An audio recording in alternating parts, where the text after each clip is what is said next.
स्वाभिमान शोध अस्तित्वाचा या मालिकेच्या आजच्या भागात आज आपण बघणार आहोत. उपवास असून देखील ज्योती चॉकलेट खात असते. गीता तिची चोरी बरोबर पकडते आणि म्हणते की काय करतेस तू? हरतालिकेचा उपवास आहे ना? तेव्हा ज्योती म्हणते की मला भूक लागली आहे. त्यावर गीता म्हणते की म्हणून तू उपवास सोडणार आहेस का मग? ती म्हणते की गीता यार तू किती बोरिंग आहेस. आणि हे बघ मोठी आई, माझ्या नवऱ्याने माझ्यासाठी उपवास केला पाहिजे, मी त्याच्यासाठी का करू? खरं तर तो लकी असणार आहे. तेव्हा मेघना म्हणते की अगं ज्योती, तो तर लकी असेलच. त्याच्यासाठी, त्याच्या आरोग्यासाठी, तुमचं पुढचं आयुष्य सुखाचं व्हावं म्हणून तर हा उपवास करू शकते ना. त्यात वाईट काय आहे? फायदाच आहे ना. ती म्हणते की फायदा? रिअली? मेघना वहिनी, तू कधीपासून करते का हा उपवास? मेघना भावनुक होते आणि म्हणते की मला लहानपणापासूनच हे सर्व करण्याची खूप हौस आहे. आता ज्योती तिला टोचून बोलते की या हौसेचं काय फळ मिळालं तुला?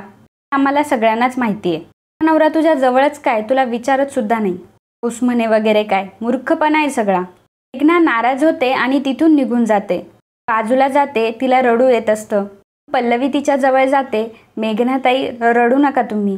पल्लवीला खूप राग येतो.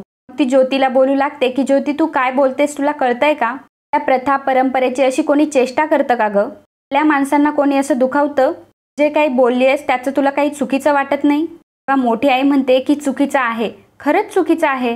त्या किरकोळ कारणांसाठी सणाच्या दिवशी असं डोळ्यात पाणी आणणं तर खरंच चुकीचं आहे. हे उपास तापास करतेस ना तू, हे असं पचवायला तेवढी सहनशीलता नाहीये का तुझ्यात? उलट ती मेघनालाच बोलू लागते. म्हणते की अहो मोठी आई, सहनशीलता आहे म्हणूनच त्या गप्पा आहेत. तिला उलट उत्तरं दिले नाहीत त्यांनी. उपवास संयमही शिकवतो. आता तो संयम शिकण्यासाठी ज्योतीला मनापासून उपवास करावे लागतील. त्या परंपरेतले संस्कार शिकणं गरजेचं आहे. ज्योती रागाने म्हणते की मला सगळं समजतं हा, मला जे सांगतात ना तेच मी करते, तू मला सांगू नकोस. लवी म्हणते की अगं तू जे काही करतेस ना ते समजून उमजून करायला हवं, तर कोणी सांगतंय म्हणून ते करणं उपयोगाचं नाही. ज्योती, हे असं सगळं करण्यामुळं आपण दुसऱ्याचा विचार करू लागतो. आपल्या मनामध्ये चांगल्या भावना येऊ लागतात. त्यातून एक वेगळ्या प्रकारची पॉझिटिव्हिटी तयार होते.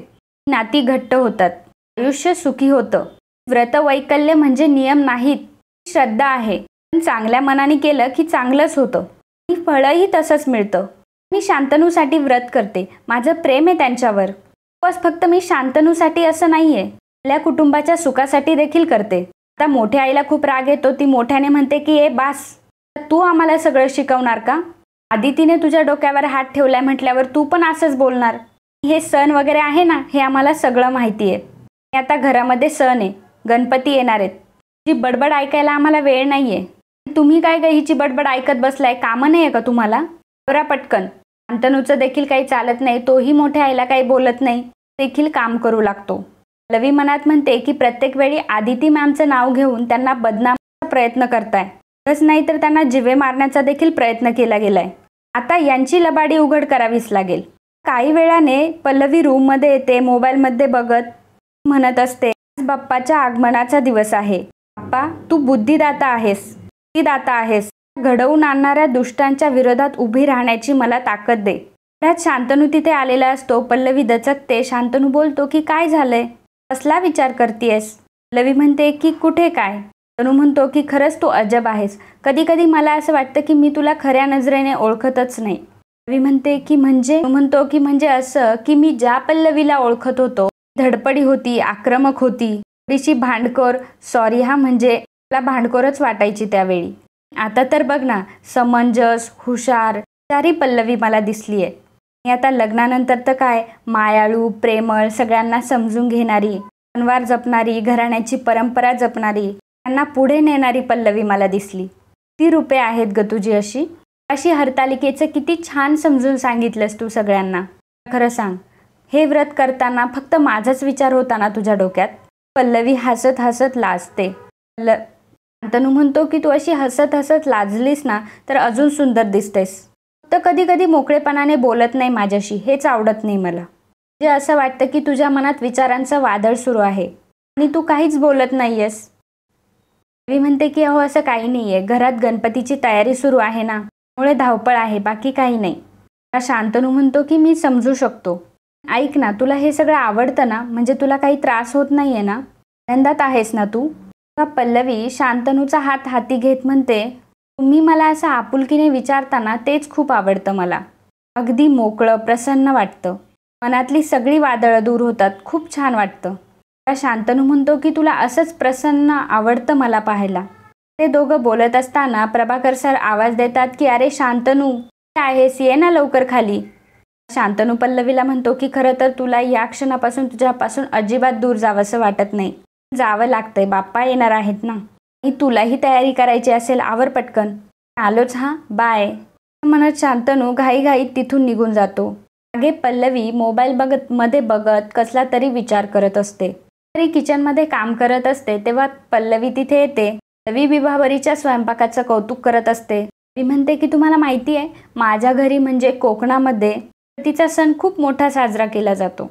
आनंदात साजरा केला जातो. म्हणजे आळीतली सगळी माणसं घरी येतात करण्यासाठी. सगळ्या बायका एकमेकींना मदत करतात.